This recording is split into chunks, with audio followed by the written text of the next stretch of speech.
Yo, one more thing, because I've been having this conversation with a few people the last couple of days, right? And again, it's just putting things in perspective. Like I said, I'm going to keep saying this at the beginning of my videos. I'm not clout chasing, I'm talking.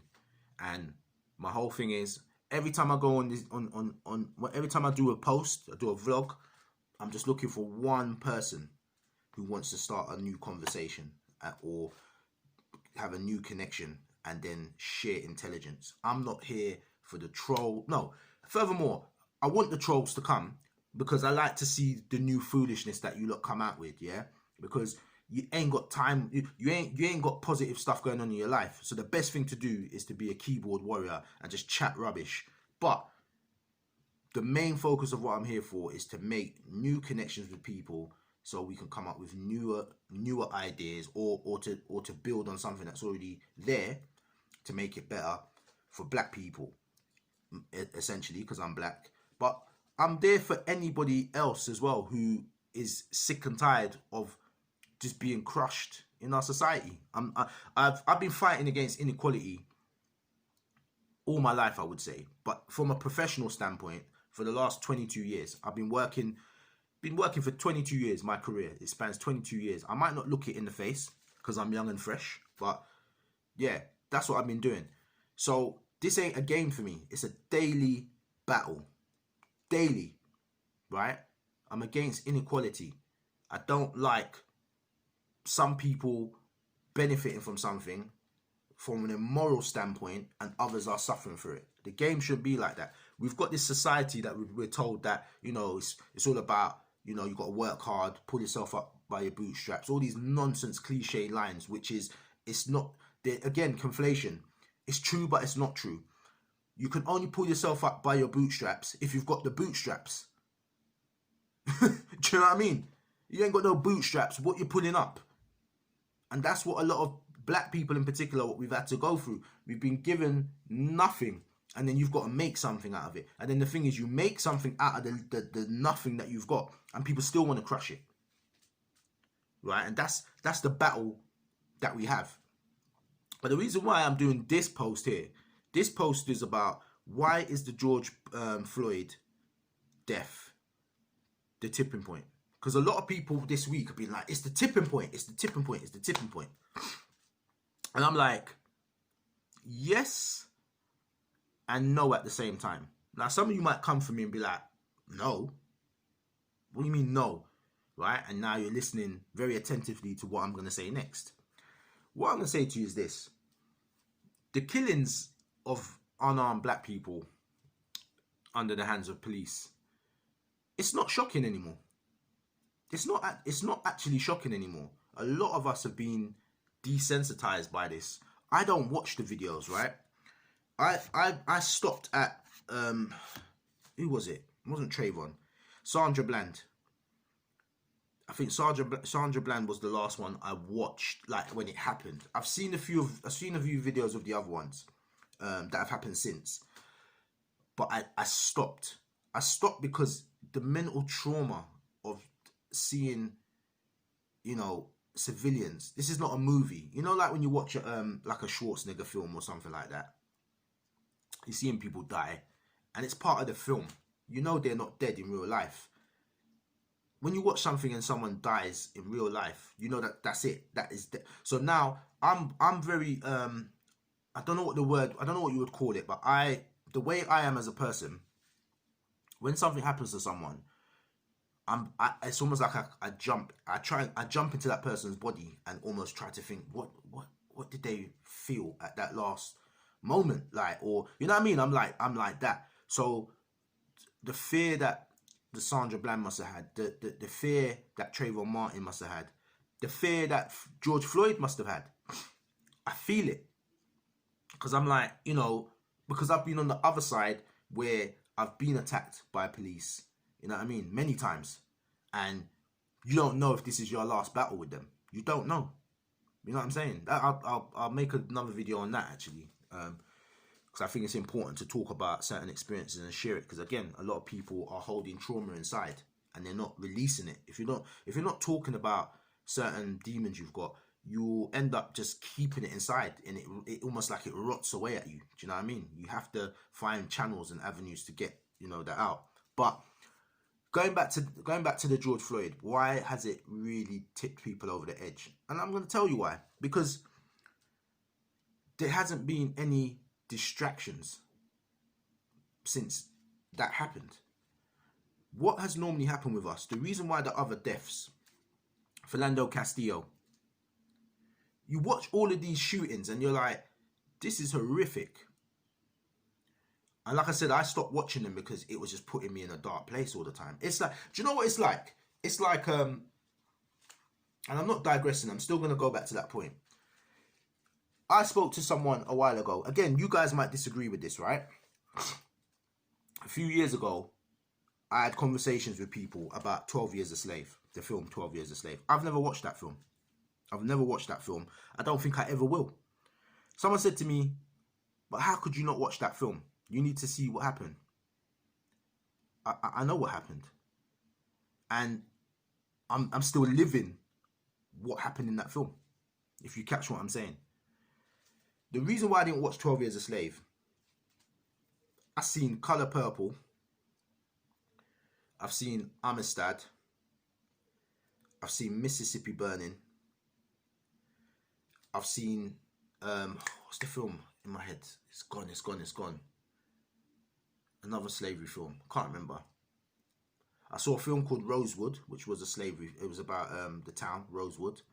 I've seen Panther. I could keep going. All these films all the time are you seeing black people being mistreated, being harmed, being killed, being hung and lynched. There's only so many times you can keep watching these images.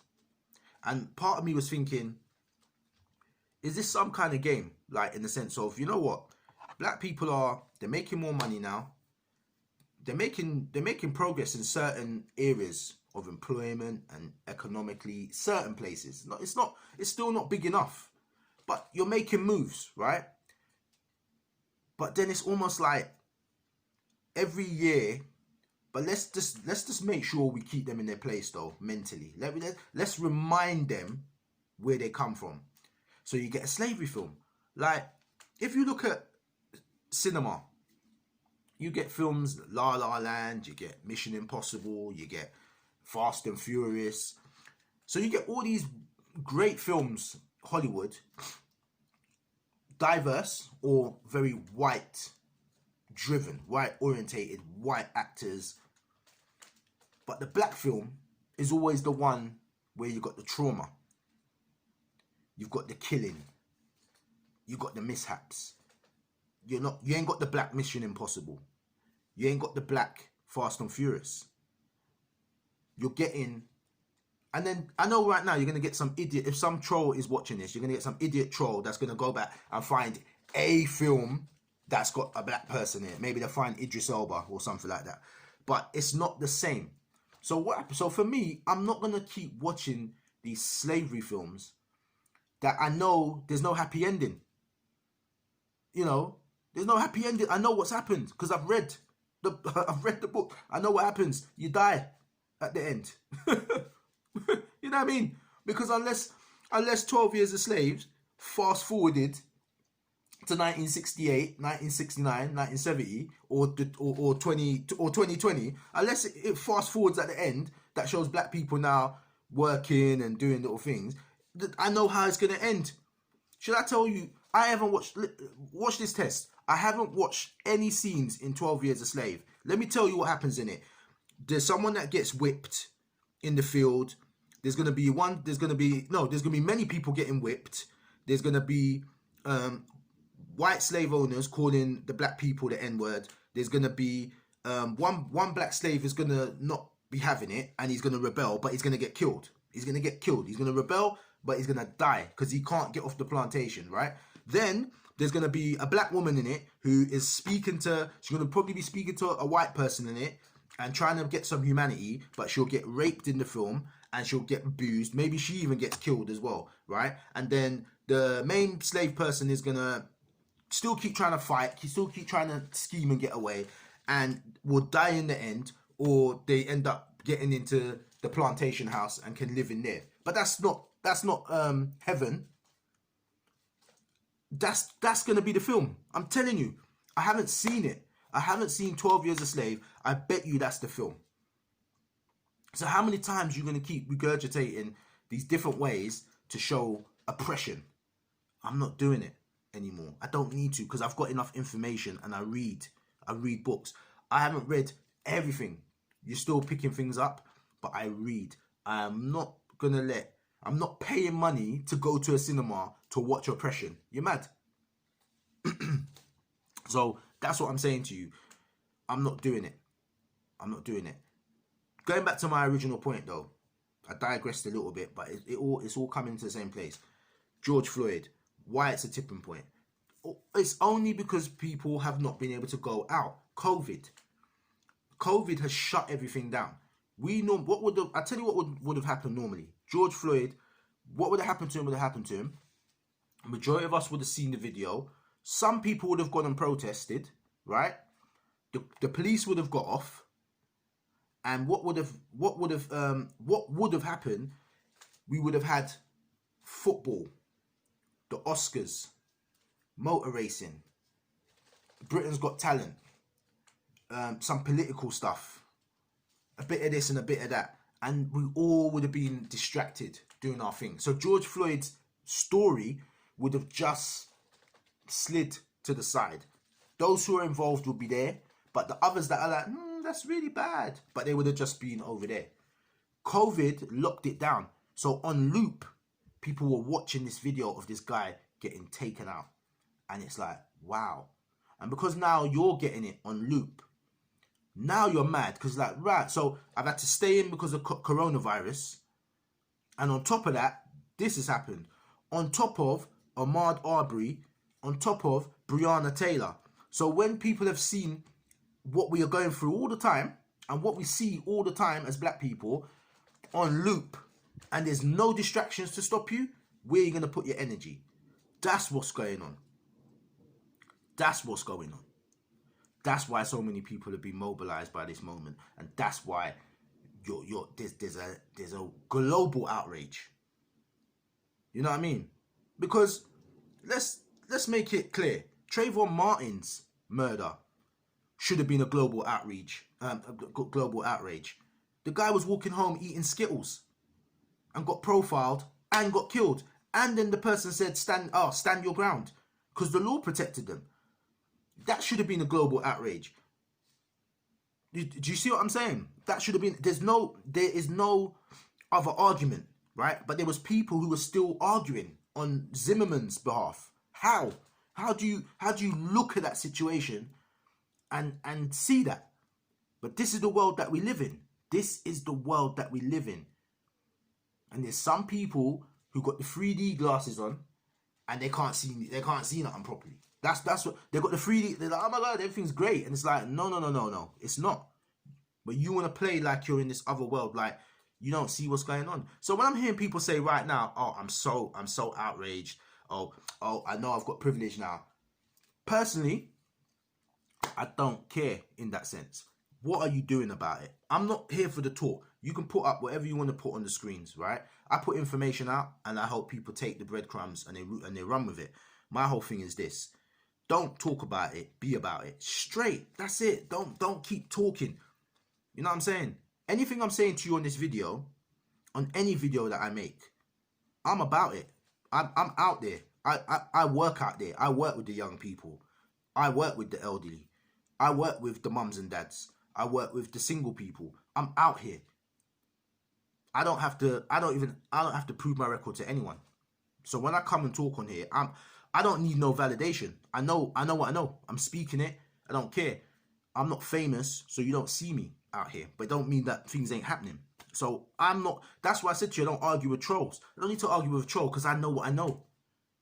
A troll's gonna come out here and just because you ain't got something going on in your life, you want to argue. I don't argue with foolishness. I don't argue with idiots. I'm not. That's not me. But I'm gonna keep every day speaking, because if I don't speak, I'm not doing my part. I speak up all the time. You know what I'm saying? But the reason why this is happening is because there's been less distractions, and that's what's got people outraged. My thing is this: I'm not knocking anyone that puts a message out. I'm not knocking anyone that is now you've woken up. I'm not knocking you. What I'm saying is, what are you going to do next? That's what's important. I fight racism every single day. I fight inequality every single day. It's a lifestyle for me. Every single day. I don't play around with it. You know, I don't play around with it. I don't switch it on and switch it off. I can't do that. Color of my skin puts me in this battle daily, no matter what. That's how I see it anyway. I love being black. I love being black. And again, me loving being black doesn't mean I'm anti-white.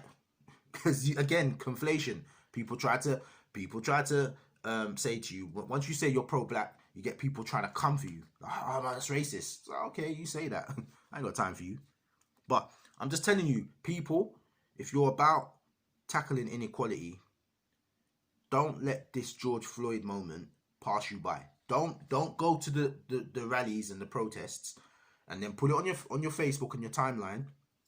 Say I was there, and a year from now I see you or I talk to you, and you ain't pushing those same messages. You're saying you're talking about something else.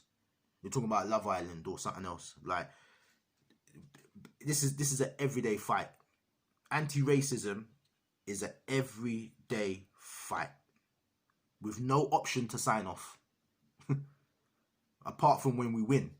And right now the world isn't moving like that, so we have to keep fighting every day. Yeah. So bottom line of what I'm saying to you is, the George Floyd situation is being amplified because we've been less distracted. But don't get distracted when things start going back to normal. When the COVID restrictions are going away, when people are going back to work, don't let those distractions stop you from the bigger agenda. And that's it. Again, I'm just dropping breadcrumbs for you lot. I can go deeper. I'm trying not to rant and rave on here. I'm just trying to give you gems and then go look things up. In terms of one last thing before I go, I've got another video on this feed, but you don't have to click it on my channel about Black Wall Street. Have a look at Black Wall Street and just check it out and see what I'm saying to you about empowerment. People want to try and make out that black people have not been building and things haven't been destroyed in the past, right? People trying to rewrite history. Go and check it out. Tulsa, Black Wall Street. Have a look at it. Look at the story. See what can be achieved, but also see the game that certain people have played and how the tactics. Look at today's riot, right? That they put, and I'm using that word deliberately because the situation is not a riot. It's the whole situation is broken down into different factions. You've got the protests, and the protest is the main thing, right? The protest is about George Floyd.